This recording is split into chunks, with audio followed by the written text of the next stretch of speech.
Ça va me faire rebondir sur l'idée de la conscience et du potentiel. Tu donnes quand même une clé pour le potentiel. Si mon futur peut se redessiner, tu donnes 3 clés. Oui. Tu parles du détachement, oui. Du lâcher-prise, oui. De la confiance en soi. Est-ce que ces notions-là vont m'aider peut-être à ouvrir des futurs différents et élever ma conscience? Est-ce que tu peux en dire un peu plus sur ces 3 notions? Oui. Alors, donc, quand on considère ces 3 niveaux de la conscience et qu'on considère que nous, on se trouve dans le 2e niveau de la conscience, qui est celui de notre moi ou de notre ego. D'accord ? On vit dans une société matérialiste, très matérialiste, où ce que je viens de vous dire n'est pas considéré comme vrai. Enfin, bon, c'est considéré comme de la métaphysique ou pire encore de l'ésotérisme. Donc on oublie le 3e niveau qui correspond au soi, qui correspond à ce qu'on appelle être relié. Lorsqu'on ignore ce 3e niveau et qu'on vit dans un paradigme où l'on pense que tout est mécanique, on l'ignore complètement et à ce moment-là, on se retrouve dans un conditionnement intégral, c'est-à-dire que le reste, cette absence de reliance fait que on est orienté dans notre vie à la fois par notre conditionnement physique, par le 1er niveau de la conscience, et par le conditionnement sociétal. En fait, c'est puisque la société elle-même la conscience collective subit ce conditionnement-là, et donc notre conscience de nous-mêmes se définit par rapport à notre conditionnement physique et au conditionnement de la conscience collective. Voilà. Et bon là, comme je décompose la conscience en 3 centres multipliés par 3 niveaux, ce qui fait 9 centres, mais la conscience, comme je l'identifie à l'espace, je n'ai pas eu le temps d'expliquer ça, mais elle a 3 dimensions. On peut la définir comme ayant 3 dimensions qualitatives, une dimension essentiellement spatiale, une dimension essentiellement vibratoire et une dimension énergétique. La dimension spatiale, c'est le mental, la dimension vibratoire, c'est l'émotionnel, la dimension énergétique, c'est c'est la conscience consciente, ressentie. Eh bien, le fait de vivre dans un environnement, dans une société qui nous conditionne par le bas et par la conscience collective, avec un oubli complet de cette reliance, fait qu'on est emprisonné dans l'une de ces 3 prisons, si ce n'est dans les 3. Et donc, si on veut arriver à se déconditionner, il faut cultiver la reliance. Il faut retrouver cette reliance. Et la voie royale, c'est la voie de la méditation. Parce que la méditation, c'est quelque chose qui va faire taire le mental, ou du moins qui va le laisser fonctionner, mais comme si c'était quelque chose qui était différent de nous-mêmes. Voilà. Par la même occasion, celui qui médite va aussi se débarrasser de son ego, parce que cette distanciation qu'il opère par rapport à sa conscience le met dans une situation où il comprend enfin qu'il n'est pas sa conscience. Parce qu'en fait, nous ne sommes pas notre conscience. Parce que notre conscience, elle est conditionnée mécaniquement par notre physique et par la conscience collective. Et donc la méditation, c'est quelque chose qui va nous permettre de prendre des distances par rapport à tout ce qui conditionne notre conscience, à la fois au niveau mental, à la fois au niveau émotionnel aussi, et à la fois au niveau égotique, c'est-à-dire on va se débarrasser de l'ego. Et donc cette distanciation, donc cette compréhension, cette sensation que nous ne sommes pas notre conscience, mais nous sommes quelque chose de supérieur, c'est-à-dire donc ça va nous connecter à cet état d'être qui correspond à notre soi, et donc c'est la voie royale pour arriver à retrouver la voie de notre soi. Et donc à partir de là, on peut décliner les notions de foi, d'intuition, dans la mesure où pour se déconditionner du mental, il faut cultiver le lâcher-prise. Donc là, je ne parle plus de méditation, je parle de toutes les méthodes de développement personnel, ou tout simplement les méthodes plus naturelles, comme aller faire de la marche, etc., qui permettent d'avoir le même résultat que la méditation. C'est donc, pour se déconditionner du mental, il faut cultiver le lâcher-prise, parce qu'on est toujours en train on a toujours une usine dans sa tête qui essaye de déterminer tout ce qu'on va faire, de prévoir à l'avance, de planifier, etc. Donc le lâcher-prise, c'est un effort. Moi, j'arrive pas à lâcher prise. J'y arrive pas. Je suis un ordinateur ambulant parce que j'ai fait trop de calculs dans ma vie. J'ai même utilisé mes nuits pour faire des calculs, etc. Et je n'arrive pas à lâcher prise comme ça. Et je suis obligé de faire des grosses balades dans la nature, de faire des grosses dénivelées, de suer.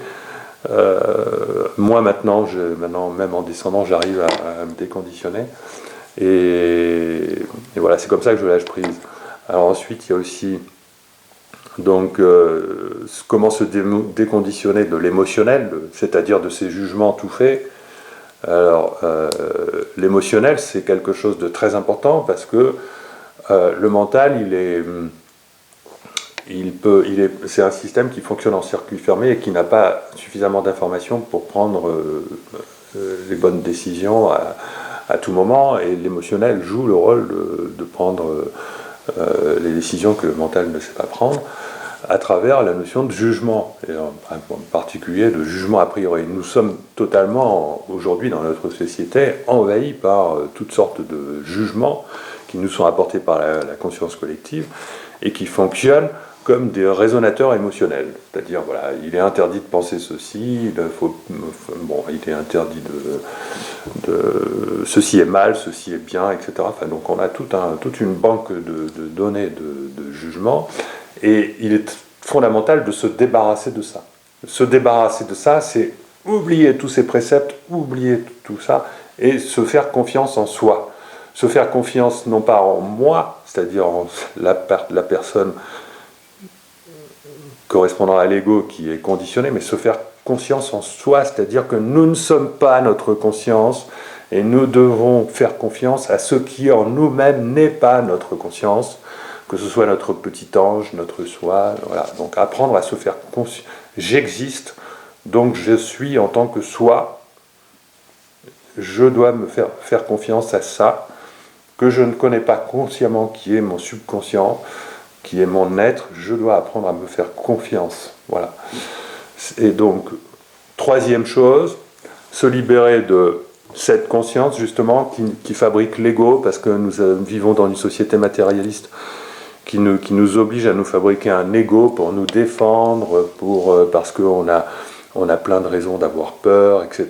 Et donc, on fabrique une sorte de robot conscient qui est notre ego et qui nous permet de nous comporter en société correctement en toutes circonstances. Ça va du savoir-vivre à toute forme d'expression. Et il importe également de se débarrasser de ça. Et pour se débarrasser de ça, il faut cultiver le détachement. Parce que l'ego se caractérise par l'ensemble de toutes les images qu'il a de lui-même, et qu'il bâtit à partir de son passé, de tout ce qu'il a réalisé dans son passé, de toutes ses positions matérielles, que c'est un je suis quelqu'un dans la société qui se définit de telle manière. Et en fait c'est faux, parce que nous ne sommes pas notre ego, nous ne sommes pas nos possessions matérielles, nous ne sommes pas l'image que les autres nous renvoient de nous-mêmes sur nous. Tout ça, c'est quelque chose qui en plus va disparaître, tout comme le mental. Après la mort, nous ne sommes pas ça. Notre conscience, il importe de bien comprendre que nous ne sommes pas notre conscience. Donc, arriver à non pas se débarrasser, mais se distancier du mental, de l'ego et de l'émotionnel. Et toutes les techniques de développement personnel, au-delà de la méditation, toutes les bonnes techniques, normalement devraient avoir pour objectif d'aboutir à ça. Et lorsqu'on a réussi, à lâcher prise, on ouvre le canal de l'intuition. Lorsqu'on a réussi à se faire confiance en soi, mais de manière durable, on ouvre le canal de la foi. Et lorsqu'on a réussi à se débarrasser de son ego, il ne s'agit pas de s'en débarrasser, mais de le considérer comme quelque chose d'extérieur à soi. C'est un outil. C'est comme si on était un acteur. Nous sommes les acteurs de nos vies. L'acteur, il ne se confond pas lui-même avec son rôle. Donc notre ego, c'est notre rôle. Et lorsqu'on a réussi à comprendre ça, à ce moment-là, on ouvre le canal du don de soi. Du don de soi, parce que lorsqu'on a réussi à se débarrasser finalement de sa conscience, on se rend compte que sa conscience, c'est la conscience. C'est la conscience universelle, et que notre état d'être est différent de cette conscience-là. Nous sommes des êtres spirituels embarqués dans une aventure à l'intérieur de la matière. C'est ça qui produit la conscience, mais c'est la conscience, c'est pas notre conscience. Voilà.